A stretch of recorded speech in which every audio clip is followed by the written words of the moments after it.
Let's begin in silence. Do what it takes just to be here. Take a deep breath. Put your feet on the floor. Close your eyes if that's helpful.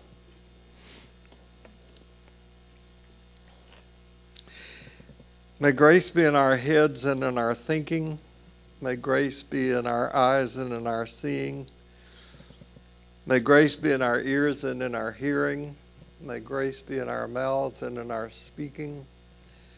May grace be in our hearts and in our understandings.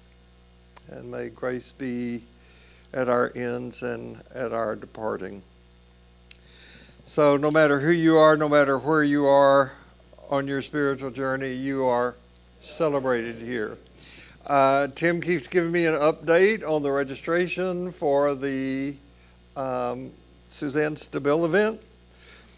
We're approaching 200. I don't know what our limit is, but as I said, as word gets out, this will sell out. So if you want to come, be here on that Saturday in person.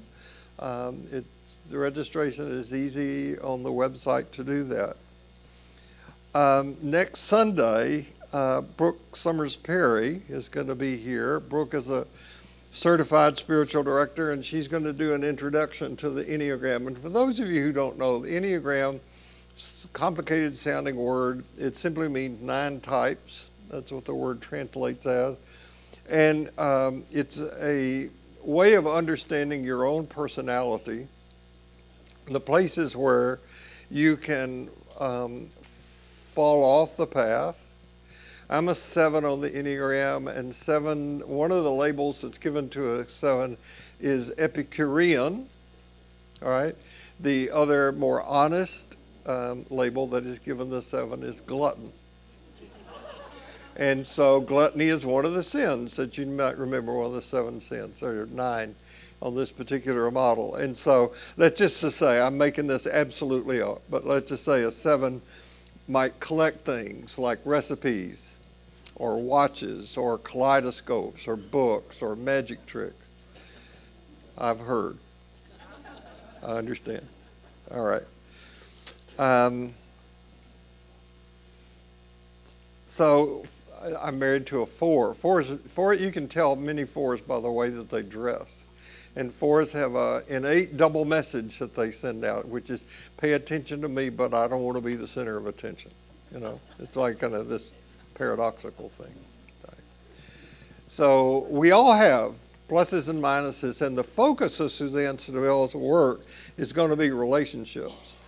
And so how we can use our innate personality. Those of you who have children know that your child came into the world with a personality, and if you have different children, they have different personalities, and you know that. You can figure that out. So Suzanne Stabile is very entertaining, and she's also a good teacher. So I hope you will be here for that.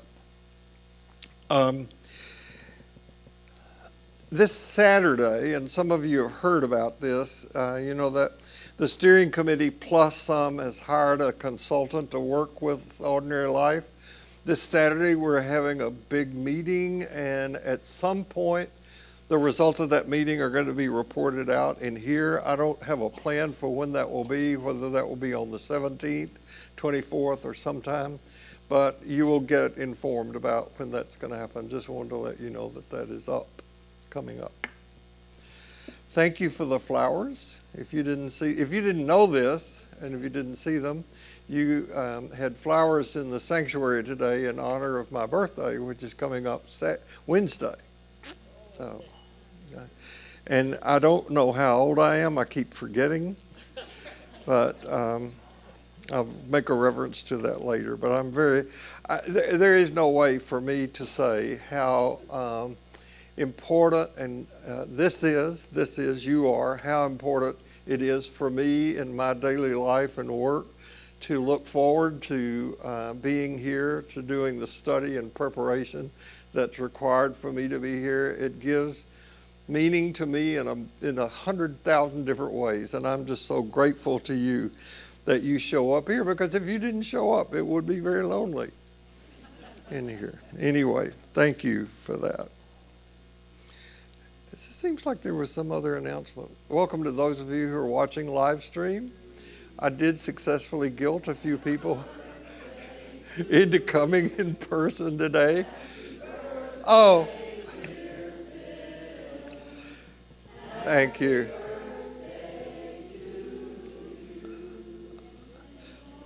Thank you. Thank you. You're very generous. So let's get going. So this 5-year-old, very precocious girl comes home from Sunday school.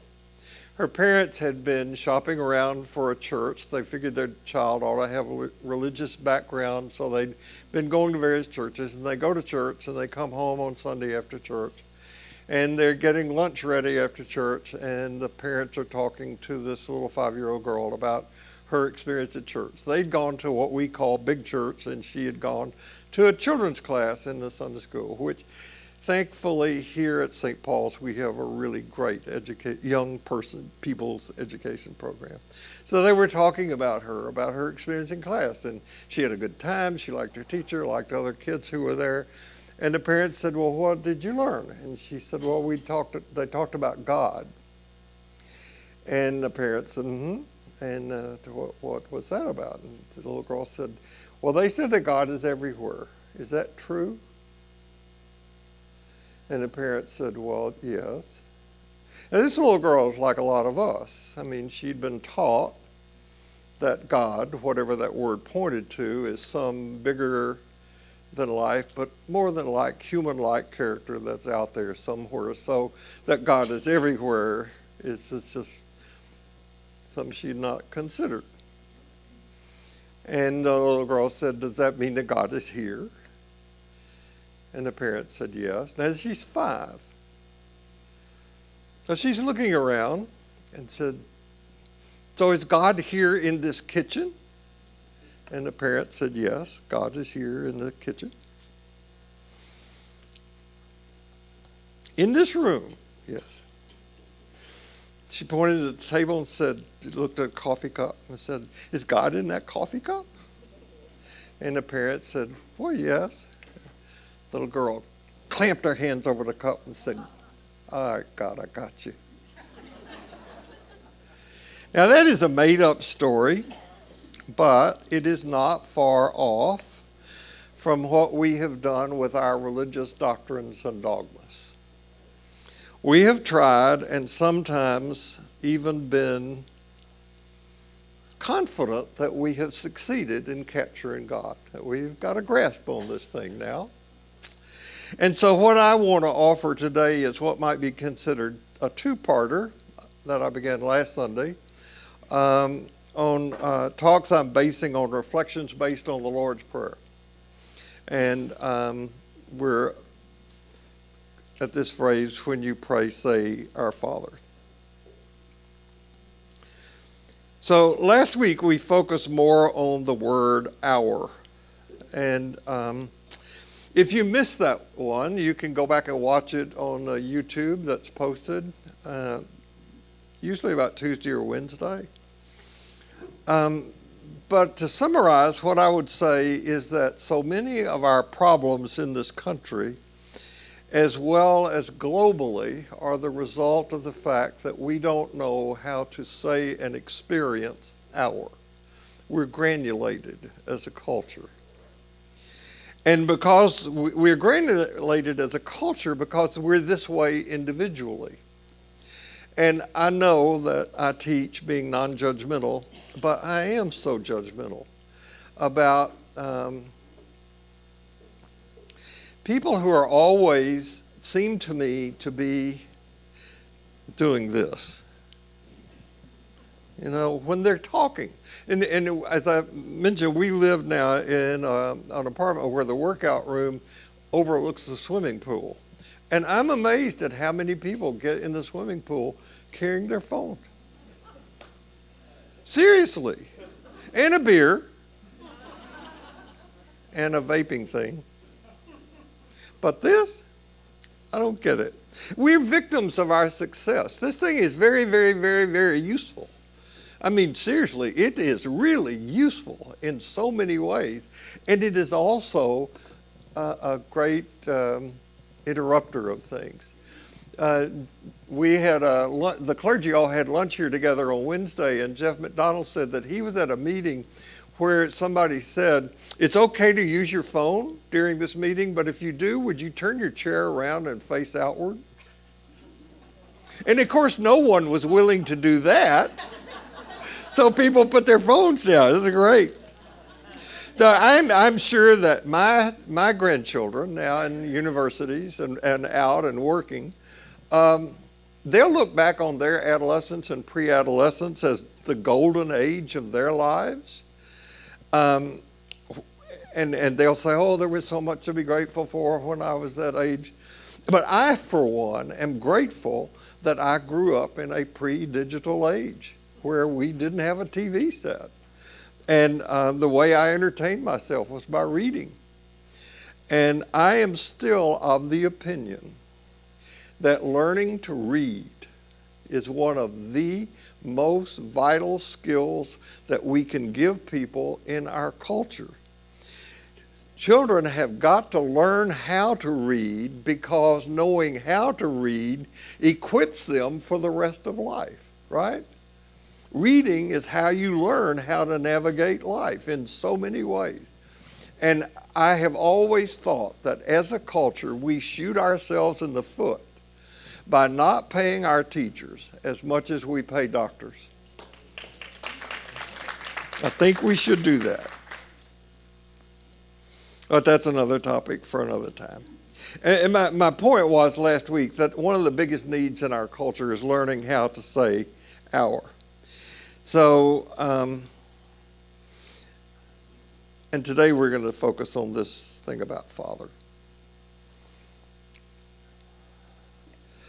All children go through the phase of asking impossible to answer questions. Why is the sky blue? Where do babies come from? Do fish get thirsty?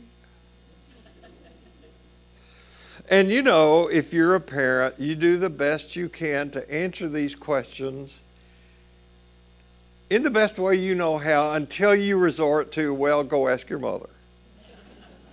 Or go ask your father. Or then when that doesn't work, you can say, well, you'll understand when you grow up, when you're by and by. Or then, worst of all, that's just the way God made it.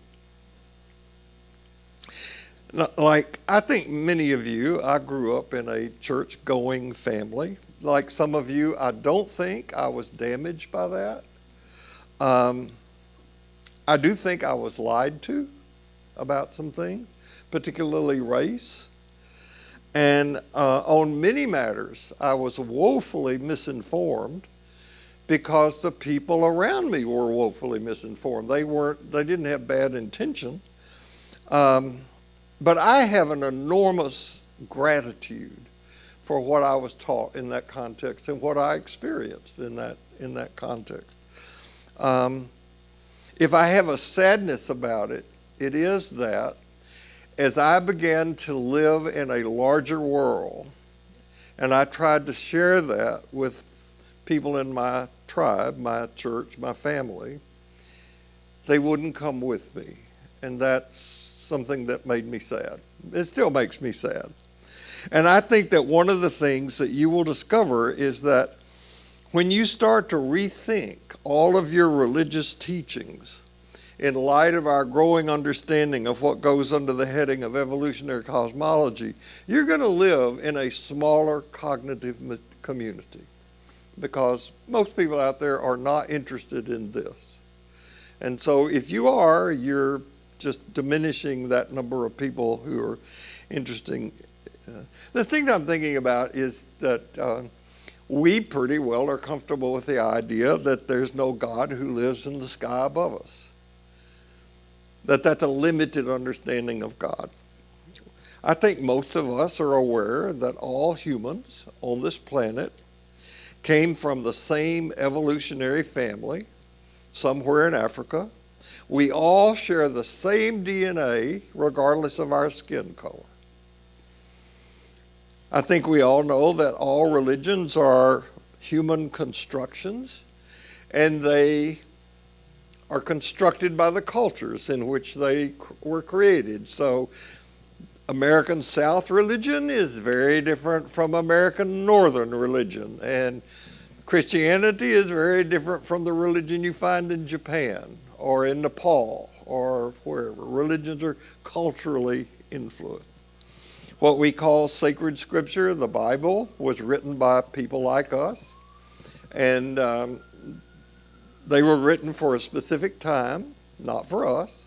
And I think most people are aware of that. The list of that sort of thing can go on and on.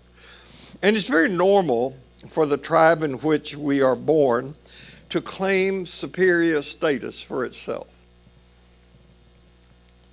But if we're willing to live in a larger world, we begin to see that not only other people in different tribes were taught the same thing about what they were taught, but as we interact with these people, we begin to experience the wonder and the beauty of diversity. I'm reading a book that one of you recommended to me. This is not in my notes, called The Geography of Bliss. And the guy who is the author is a former NPR reporter, and he's going to all the different countries in the world trying to find out where the happiest one is. Bhutan is supposed to be, right? But they have certain things like that. And it reminded me of the saying, the proverb, that the one who does not travel thinks mother is the only cook. I've referred frequently that my parents attended a Baptist church in a small town in Tennessee, and I was taught that our church's understanding of things was not only correct but also the best. It was superior to others. And I learned to think in disparaging ways about other Christians, especially Catholics. We look down on Catholics, I'm sorry. You know, others, like the Catholics, the Episcopalians, the Methodists, they had to read their prayers out of prayer books. We were religious enough to pray spontaneously. Some misguided people baptized their infants, while we knew that baptism was reserved for believers, for adults who could be baptized. By the way, if Baptists tell you that they believe in believers' baptism, adult believers' baptism, that's a lie. Because the Baptists teach kids that if you aren't baptized, you're going to hell if you die. So kids can't wait till they can get dunked to be safe from that. So as soon as you're old enough to hold your breath, you get baptized. Building on the gross misunderstanding of Martin Luther about the priesthood of believers, we were taught that every adult is capable of interpreting the Bible. Without education, without understanding the Bible, anybody can interpret the Bible. And I have taught in two seminaries in my career, a Roman Catholic seminary and a Protestant seminary, and I taught homiletics, which is preaching. And I had a student one day who was not very educated who came to the seminary, and he had the belief that he could interpret the Bible, and he had no biblical interpretation classes under his belt, so he turned in a sermon. You know this has got to be true, because I could not make something like this up. There's a passage in John where Mary gets to the tomb and the stone is rolled away. And she looks in, but she doesn't go in. She goes to get the male disciples. I say it that way because Mary was the first disciple, right? First apostle. We weren't taught that either. She goes and gets them, and then the other disciples come, and then Peter goes into the tomb and sees that the clothes in which, the linens in which Jesus' body had been wrapped are there in the tomb, and that the napkin, it's called, that had been wrapped around his head, had been neatly folded and placed aside, right? And so this student turned in a sermon called The Tidy Tomb.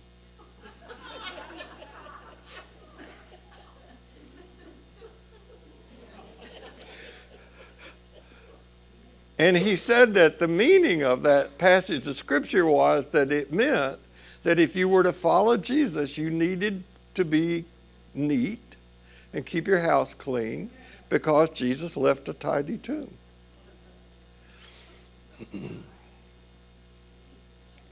He got an F.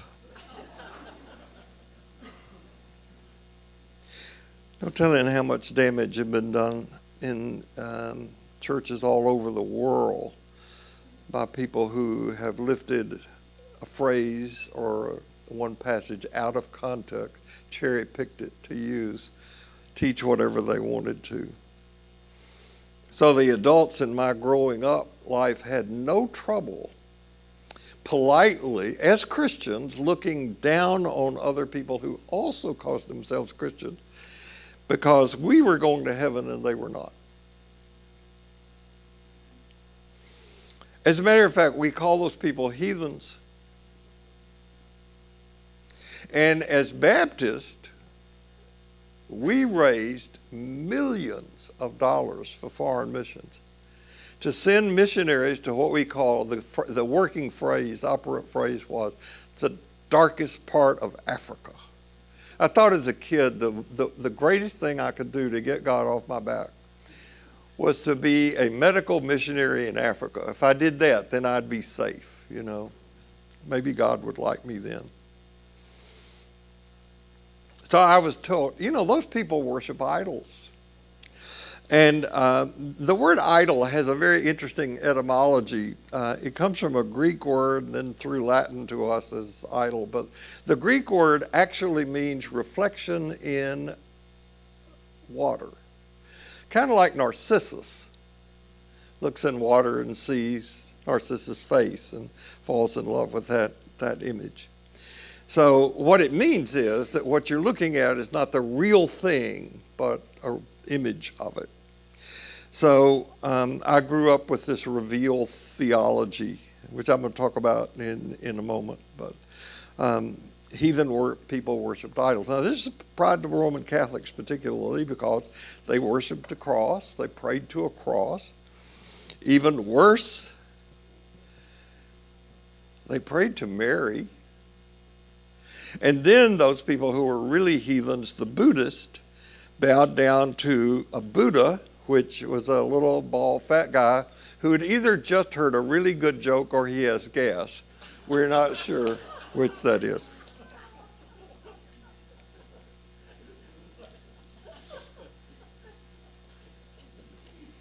The cross, by the way, is in the little bitty church in Assisi that Francis saw and heard the call from God, build my church. And we've been lucky enough to see that.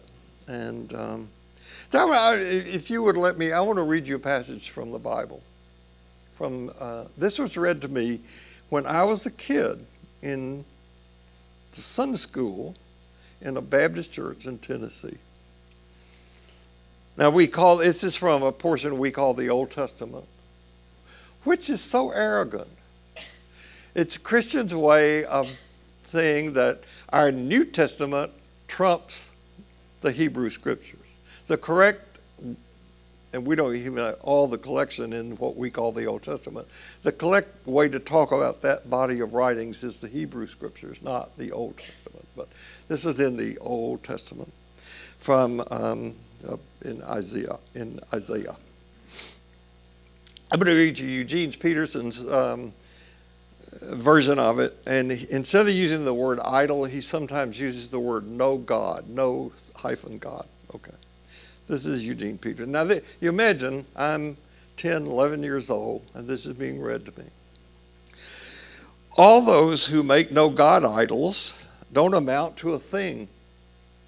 And what they work so hard at making is nothing. Their little puppet gods see nothing and know nothing. They're total embarrassments. Who would bother making gods that can't do anything, that can't God? Watch all the no-good worshipers hide their faces in shame.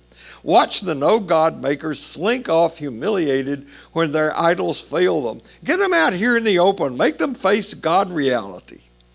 The blacksmith makes his no-God, works it over his forge, hammering it on his anvil. Such hard work. He goes away fatigued with hunger and thirst. The woodworker draws up plans for his no-God, traces it on a block of wood. He shapes it with chisels and planes into human shape. A beautiful woman, a handsome man, ready to be placed in a chapel. He first cuts down a cedar, or maybe picks out a pine or an oak, lets it grow strong in the forest, nourished by the rain. Then it can serve a double purpose. Part he uses as firewood for keeping warm and baking bread. From the other part he makes a god that he worships, that he carves into God's shape and prays before it. With half he makes a fire to warm himself and barbecue his supper. He eats his fill and sits back satisfied with his stomach full and his feet warmed by the fire. Ah, this is the life, he says, and still has half left for a God, made to his personal design, a handy, convenient, no God to worship whenever so inclined. Whenever the need strikes him, he prays to it. Save me, you're my God. Pretty stupid, wouldn't you say?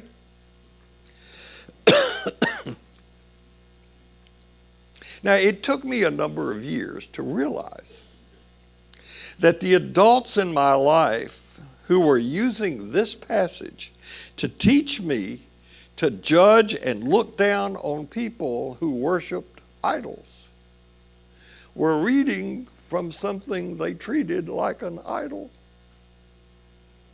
the Bible.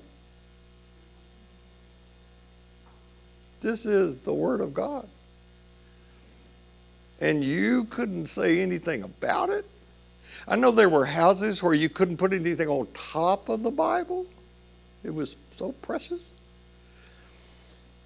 But we made fun of people who used these.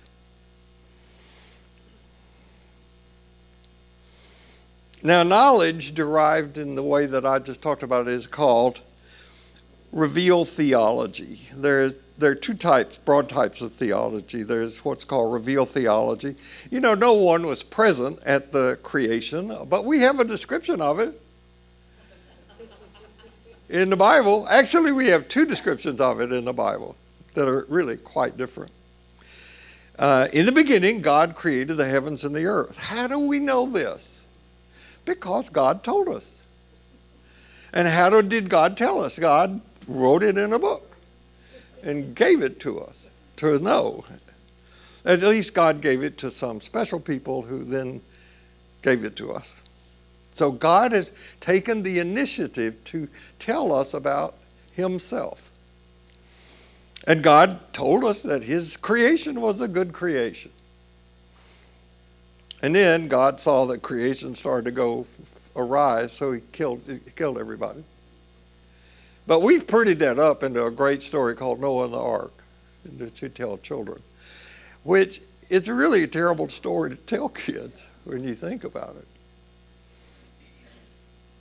And by the way, when you think about that story, just try to picture that in the Middle East, down around Iraq, where this was probably taking place, in Egypt, wherever Noah was, that two penguins made it all the way from the Antarctic to get on the ark. The problem with revealed theology, and there are many, is that you can't test it.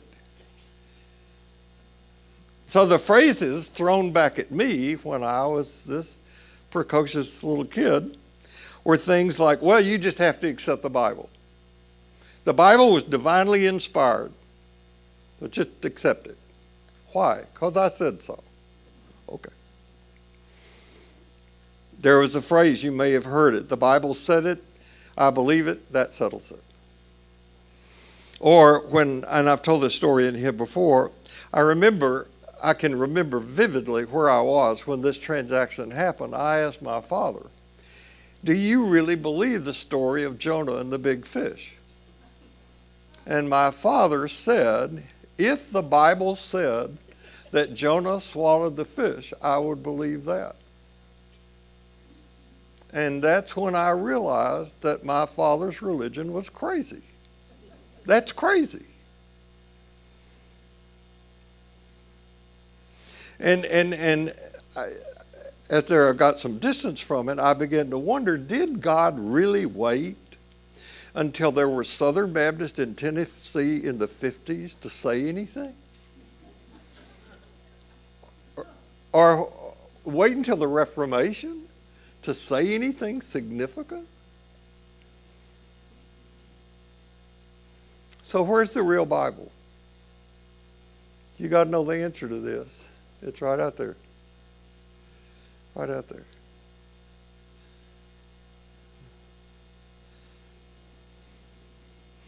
The heavens declare, as the psalmist wrote. And so what I'm doing right now, which is challenging the authority of the Bible, is touching one of the most sensitive issues in the church today.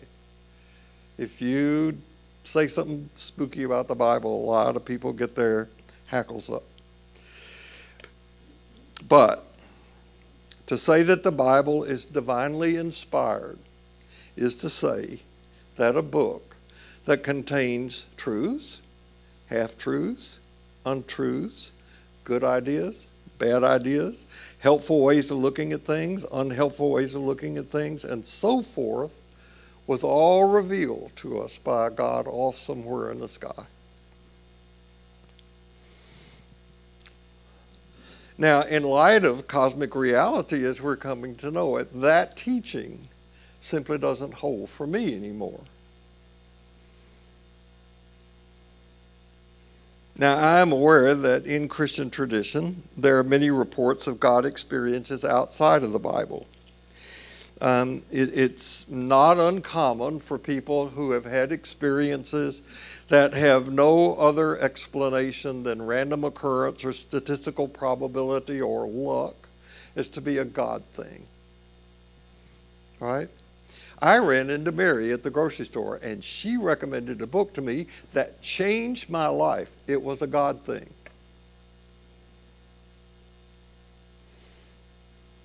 Now, that's still human interpretation, and I notice over a long period of human history that Christians have one kind of God thing, and Roman Catholics have another kind of God thing, and Buddhists have another kind of God thing. It depends on the culture that you're in, what your God thing shows up at.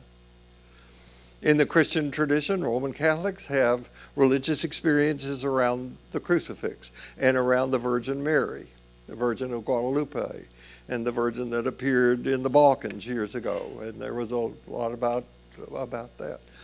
Pentecostals have religious experiences around the Holy Spirit and around speaking in tongues. It depends a lot on the culture in which we are raised. My point is that as satisfying as these experiences may be, they do not prove that such a revelation has happened. It just proves that a person has had an experience of some kind that they choose to give an explanation to. Now, the other kind of broad theology that we have is what's called natural theology. And to summarize that very briefly, it's the assertion that there must be a God because there's stuff. Somebody must have made this stuff. Nothing comes from nothing, right? So I used to argue in the high school, well, okay, if God made everything, who made God? Which was a clever thing, but got no answers, except that got me in trouble. In the last few years, this natural theology has come up in conservative Christianity. It's called intelligent design theology. You might have heard that, intelligent creationism kind of thing. And let's say you grant that is the case, that there's a designer. It doesn't tell us anything about the designer. just looking at what goes on this planet, you think it's a good design or a bad design? And are there other universes out there with other intelligent life out there, you think? The odds are. And if so, do they need to believe in Jesus? I keep returning again to a line I first heard from Shelby Spong when he said, "The heart cannot worship what the head denies." Now, I don't know if you read the previews that are sent out about these times or not. If you do, you saw that the title I was giving this time today was called God the Problem. And I stole that title from a book, a textbook I had that was written by the man whose picture you see, Gordon Kaufman. This was the textbook that I was assigned to read and study when, pardon me, I began my postdoctoral work at Harvard in 1972. I looked up on the internet what was going on in 1972. Very few people had personal computers. These things, of course, didn't exist at all. That was another 10 years coming. The people who had personal computers, only half of them had a brand new service called AOL, America Online. Ding, you got mail. Remember that? Some of you. They're out of business now. Shag carpeting was the rage. Star Wars. Richard Nixon was president and it carried all 49 or 50 states. Unheard of. Also, the Watergate scandal was just unfolding at the same time. So. Bloody Sunday took place in Londonderry, Northern Ireland, where 26 people were shot by British police. Hewlett Packard introduced a handheld scientific calculator that sold for $395. Nolan, that calculator, did you have one? You had one? Today, that calculator would be worth today's money. That amount, $395, was $2,775. Now, I may mention this period in my life frequently, but it just was a turning point in my life. One of the major turning points in my life, personally and professionally, my friendship with Bill Martin, who has spoken here, the sociologist, led me into a relationship with Harvey Cox. And Harvey Cox and I, in a conversation that lasted a couple of days, said, "Would you like to come to Harvard? I can arrange you to have a scholarship." And I said, "Yes, I think I'd love to do that."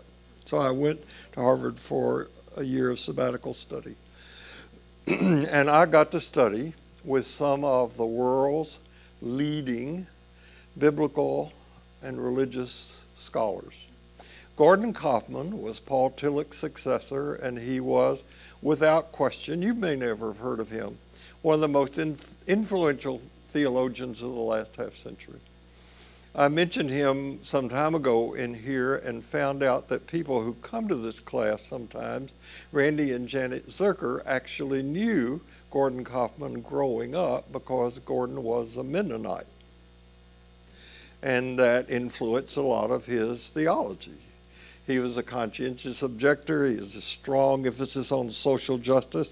One of the things that I loved about him was he was so precise about language and everything. And being a student of his, as well as other people who were there at Harvard at the time, confirmed to me that my intuition in 1972, that whether theological teachings appeal to reason or experience or to revelation, they did not reveal timeless truths. That we can never say about anything that we know all there is to know. Now, for me, this is a very hopeful, healing stance.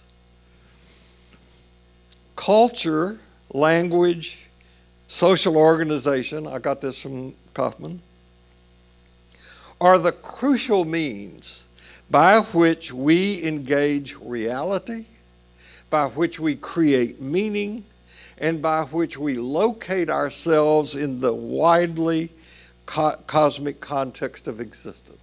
Now, this was way before we had Hubble that Kaufman was talking about this. I was tempted today to call the talk my sin of idolatry because, man, I have been guilty of it.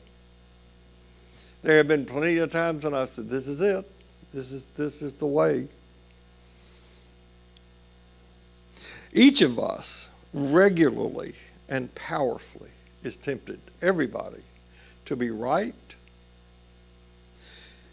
to be in control, and to win. It's a culture. Now, we'll return multiple times to this matter, God the problem, because we need to be reminded that the community of faith and trust into which Jesus invited people is not one where we're in charge. It is one where if we choose to be a part of it and participate in it, that's up to us. You don't have to go anywhere to do this. You just decide to do it. This community of empowerment into which we are invited doesn't work on our timetable. And it upsets our way of thinking about things. We're not in charge. We'll get to that when we get to the phrase in the Lord's Prayer that says, thy will be done, not mine. Theologies can be useful and helpful, but they're always provisional, right? We can never say, this is the final answer. Now, I want to be clear. Last week I said, when we began this current exploration of our understanding of God, that though our worldview will not allow us to have the same understanding of God that Jesus had, it is my belief, indeed it is my personal experience, that we can have an intimate relationship with the sacred like Jesus had. That I believe. I don't have to believe the same thing to have the same experience.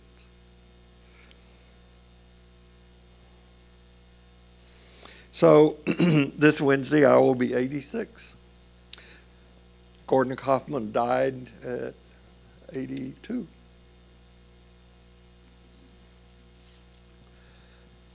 I hope, obviously, for many more years to learn and teach, but one never knows. A couple of years after I came back from Harvard, I entered what was undoubtedly the most difficult period of my life, personally and professionally.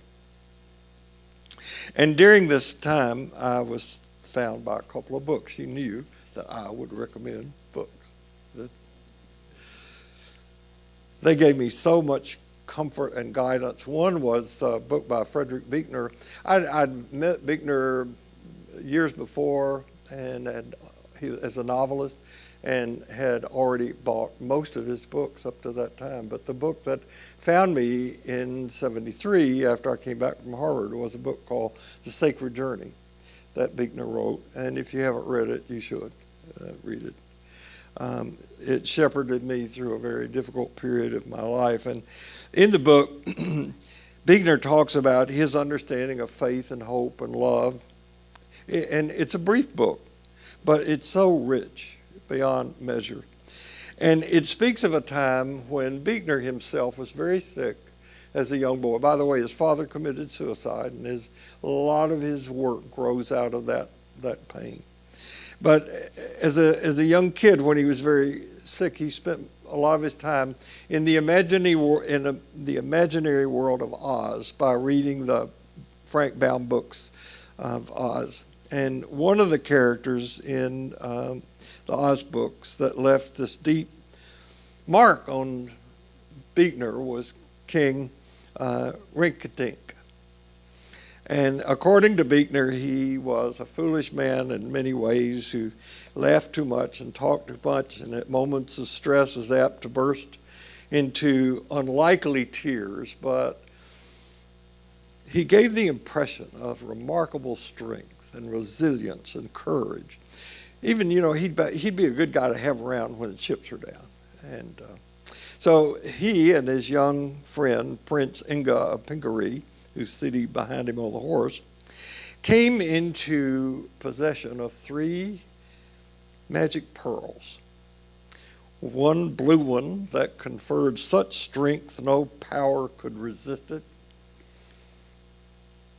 A pink one that protected its owner from all dangers.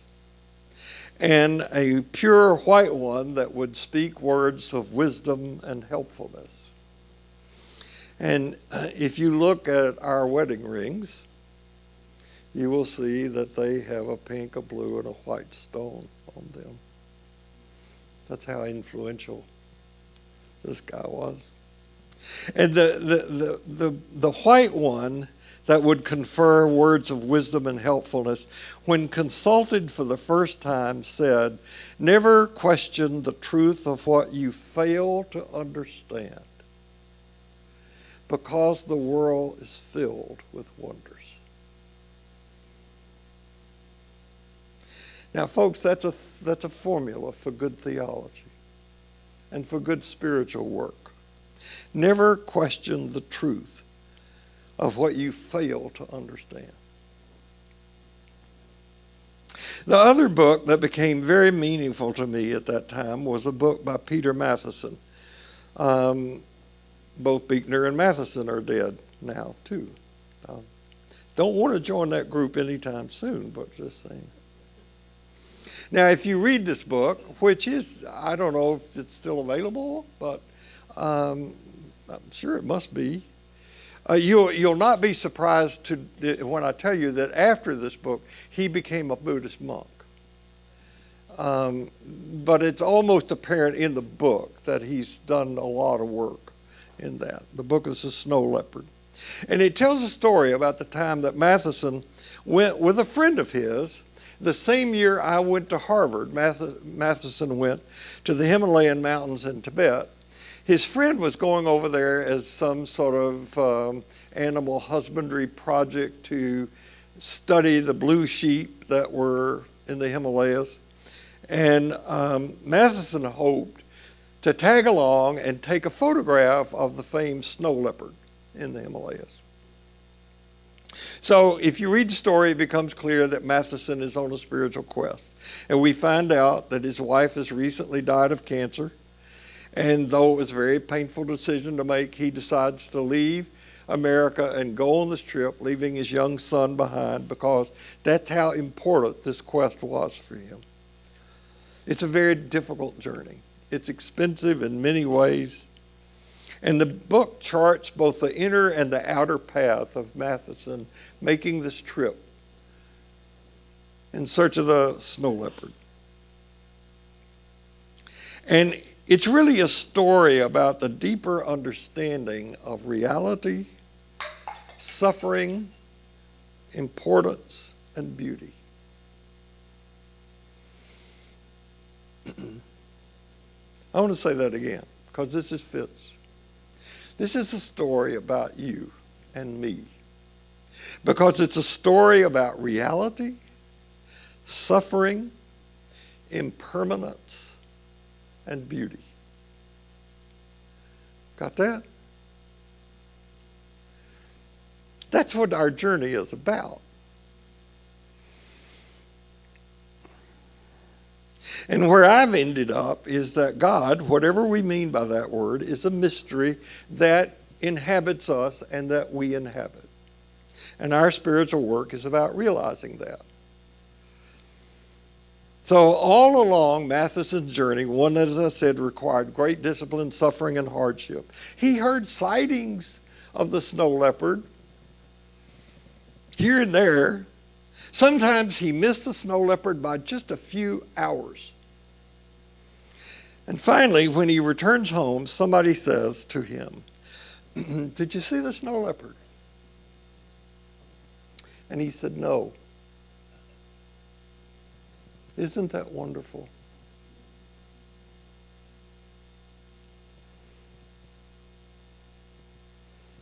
You need me to spell that out? I'm going to. He didn't get what he wanted. It didn't turn out the way he planned.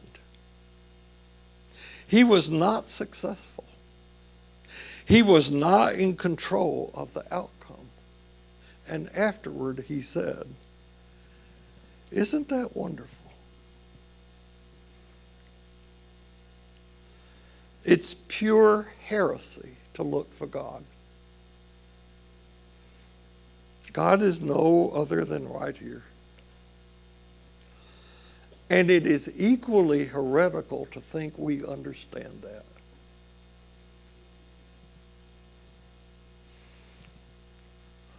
Okay, so we're left hanging. Gee. Gosh, where is there a symbol of that in our tradition? Oh, I know. It's that guy on the cross, isn't it? Hanging. Not in control, not successful, utterly failed. And that's when truth, love, and freedom broke loose.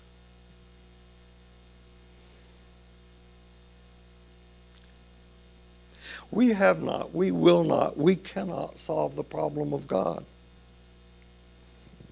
Isn't that wonderful? No matter where you go this week, no matter what happens, remember this: you carry precious cargoes, so watch your step. And Brooke Summers Perry will see you, and I will be here too next Sunday. Be here. Thank you.